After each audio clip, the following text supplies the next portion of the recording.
starting with Ricky Pearsall, he's practicing fully, no restrictions. And Jauan Jennings is not. No practice, hip injury. What do you think the likelihood is that Ricky Pearsall might play this Sunday? And do you think he can make an immediate impact? I initially thought that they were going to keep him out this week and just give him a full week of practice and then try to play him next week. And I think that still might happen. But this Jauan Jennings news changes that. I think having him active, whether it doesn't mean that he's going to immediately be the third receiver, right? Like I don't think it's going to happen like that. You know, Conley, Bell, Cowing, whoever. But I think he might be active now because of this. I think the place that he can make the biggest impact, though, Grant, is special teams. To me, when I was there at camp, and again, it was only 4 days, so, you know, what do I know? But I felt like he was the best punt returner they had. I felt like he was the most sure-handed. And he's explosive. He's more explosive than Trent Taylor. So if he's as sure-handed as Trent Taylor, or more so, and he's more explosive, I feel like that's an area of need for the 49ers. They really tried Jacob Cowing there. I feel like they should be done with that experiment. He slipped twice against Seattle. He's had some issues handling the football itself.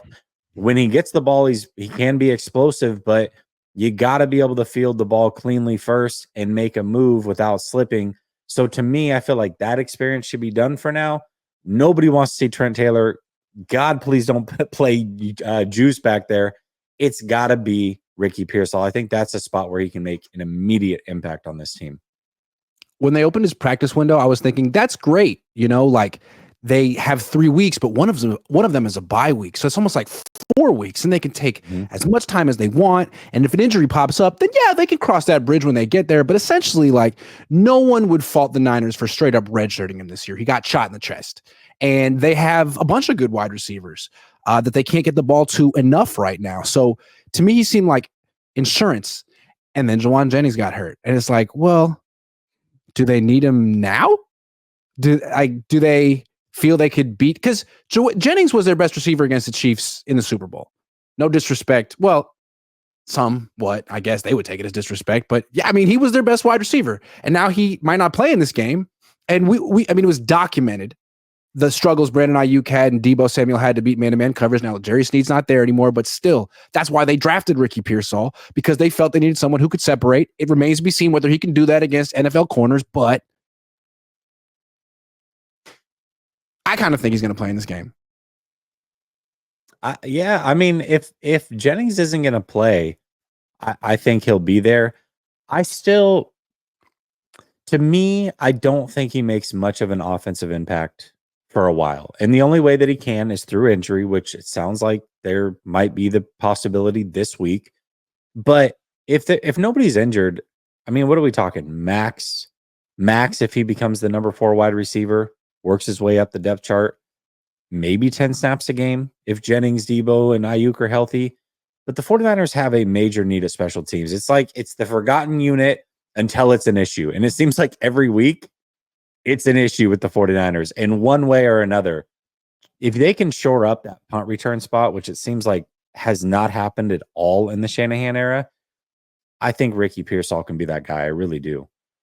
Yeah, and right now the Niners have the worst special teams in the league.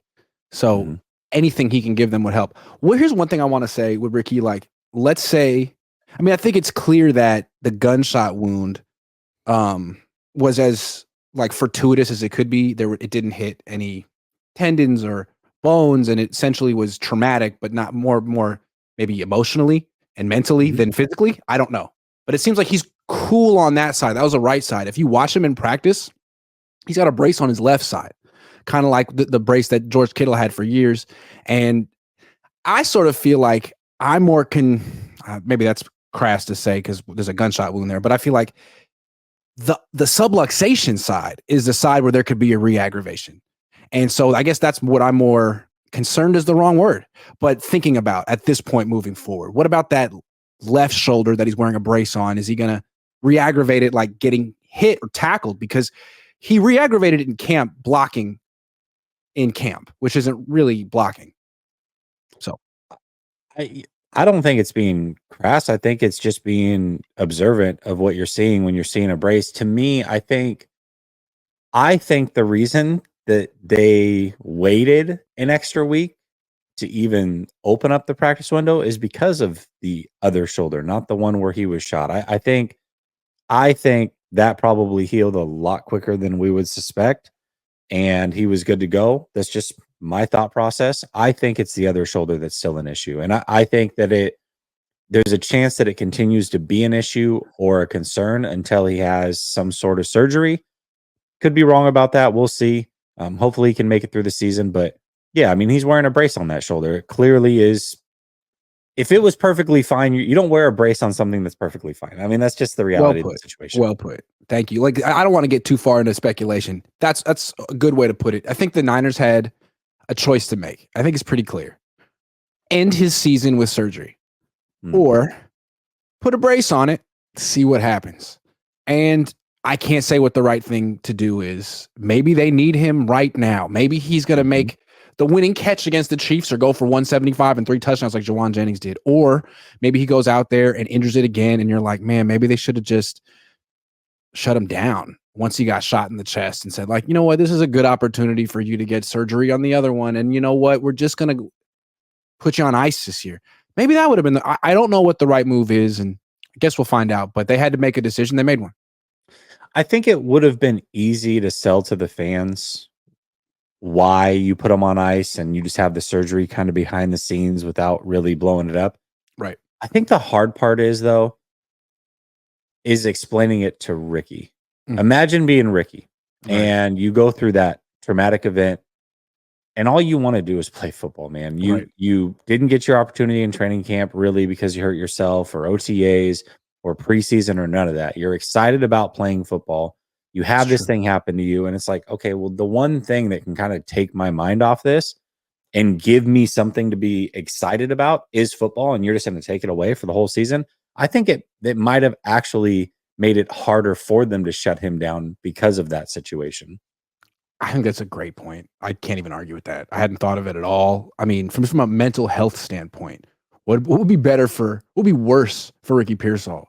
Yeah. Just not play football or to play football? It seems like you take football away from him at this point, he could potentially go to some dark places mentally. I don't think it's easy to take someone's purpose away from them at such a critical point, at such a young point in their life. So with you, still, yeah, just a concern. The other shoulder, watch that left shoulder when he gets hit. I'm just curious to see how he responds, because theoretically, another wide receiver who could beat man-to-man coverage and fill in for Jauan Jennings wouldn't hurt. And for anybody that's at the game or whatever, man, if he is activated, I hope he gets the biggest standing ovation. I hope they make it a special deal. They announce him, just make him feel good about the whole situation and give him the applause that he deserves, really. So I'm looking forward to his debut. Also, everyone, you guys trying to get a little Ricky Pearsall action. What do you see? What do you see? Yeah, I'm giving that away. That's a jersey. That's right. Sleeper app. Download the Sleeper app. Use promo code. I'm giving all kind of stuff away. But that one, I'm going to wait until he makes his debut. Because I feel like there'll be Ricky Mania. And, trying to see how people feel about that. So just throwing that out there. There's a Pearsall signed jersey. It's autographed, waiting for the right time to be given away. You want to get into that, down the app. Use promo code COHN. We talked about the mental health angle, and you don't want to take football away from him, and he needs this. That's all true. But remember, the reason they drafted him was like, hey, we might be trading Brandon Ayuk, no pressure. And I felt like he overtrained, pulled his hamstring, and was really grinding to be ready. And I think you could see the pressure. And then the gunshot had nothing to do with that. Now you come back and you're like, hey, man, you've been practicing for twice. And you look really good. Jauan Jennings is hurt, man. How would you like to play against the Chiefs? We kind of need you. He's going to say, hell yeah. But again, it's a lot of pressure. And he may not be ready. And just because he wants to play and says he's ready, you're ultimately responsible, Jesse. And if he goes out there and he wasn't ready and he gets hurt and he subluxes his shoulder again, it's like, well, that was dumb. So they got to be careful. Duh. Yeah, like I said, I think the original plan was to not have him play this week, and we'll see what happens with Jennings. Just because it's Wednesday, Jennings could practice tomorrow on a limited basis, and then still end up playing Sunday. That's very much a possibility still. And I think the right move is probably to not play him this week. Give him a full week of practice. Give him another week. Play him heading into the Dallas game. That's a game you're going to win anyways. It's Dallas Cowboys. Play him sparingly there. Let him go into the bye week, rest, get in better shape, and then have a little bit of football under his belt before they travel to Tampa and they play out here. So, yeah, I mean, I think that's probably the game plan. But things change. If Jennings is hurt, they're going to need an extra body. And, I mean, Pearsall's like, you're the guy, man. You're the guy. Is this blasphemous to be like, look, man, no McCaffrey, maybe no Collins, maybe no Jennings, no Greenlaw. Like, this team is banged up. To ask Ricky Pearsall, like, hey, man, like, we're shorthanded. You want to play? Like, maybe just take the L. I mean, you're not taking the L, but like, is it really an all hands on deck type of situation? Last week was supposed to be that. You said it was as close to a must win game. You, Jesse, said it was as close to a must win game as there could be. And then you won it. It's like, okay, well, you're first place in your division. It's a non-conference game. You got hella people hurt. Ricky's not going to save you. Like, take the long view. It's October. I don't know. Well, I'll say this, Grant. I've been making the point since after they lost the Super Bowl and when we knew that they were playing the Chiefs again this year, that this is a must win for them, regardless of what the records are going into it.